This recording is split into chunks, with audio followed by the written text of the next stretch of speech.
Bonjour, ici Yves Côté pour passionmoto.com. Jour 6 et dernier jour de notre périple sur la route des Alpes allemandes. Nous quittons aujourd'hui notre ami Wolfgang Bartel, propriétaire de l'hôtel Gasthof Vorndorf et son superbe coin de Bavière, pour prendre la route en direction de Munich. Curieusement, il m'a été difficile de quitter cette maison construite en 1461.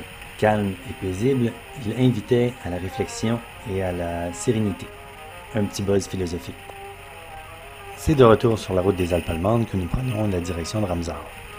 À peine à quelques kilomètres de Hintersee, Ramsau se prolonge tout au long de la rivière, au creux de la vallée. L'église de Ramsau est l'une des plus photographiées. Avec les Alpes en arrière-plan, elle fait partie des images typiques de la Bavière. Ramsau est entouré de montagnes très élevées, dont le deuxième sommet le plus haut d'Allemagne, le mont Watzmann, à 2713 mètres d'altitude. Nous aurions pu reprendre l'autobahn pour un retour direct et beaucoup plus rapide vers Munich. Mais nous avons préféré reprendre la route en sens inverse et continuer sur la route des Alpes en direction de Munich, mais à un rythme beaucoup plus lent, profitant du paysage et de la superbe journée qui s'offrait à nous. C'est en milieu d'après-midi que nous sommes arrivés au Karat Hotel, situé en plein centre-ville de Munich. La Mariannplatz est le point central de Munich et est entouré de l'ancienne mairie et de la nouvelle mairie. Le bâtiment le plus emblématique de la ville est la cathédrale Fraukirche ou l'église Notre-Dame en briques rouges avec ses deux tours reconnaissables à leur toit en oignon. Beaucoup de lieux touristiques se trouvent aux alentours, comme par exemple le Palais de la Résidence, la brasserie Hofbrandhaus et le Vieux Marché.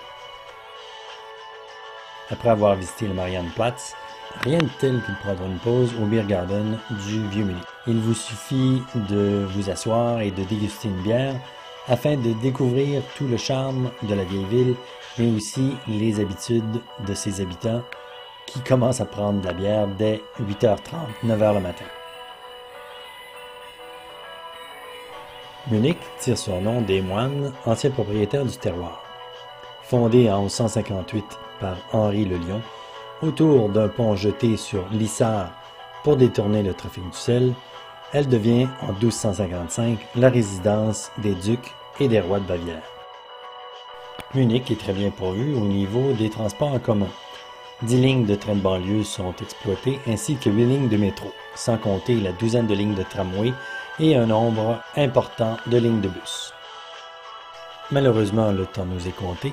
De retour au Karat Hotel, il nous faut maintenant reprendre possession de notre BMW R1200 RT et prendre la direction des bureaux de BMW, non loin de l'aéroport de Munich. Nous avons parcouru près de 1200 km en 7 jours et je dois avouer une satisfaction totale sur cette R1200 RT à travers toute la route des Alpes allemandes.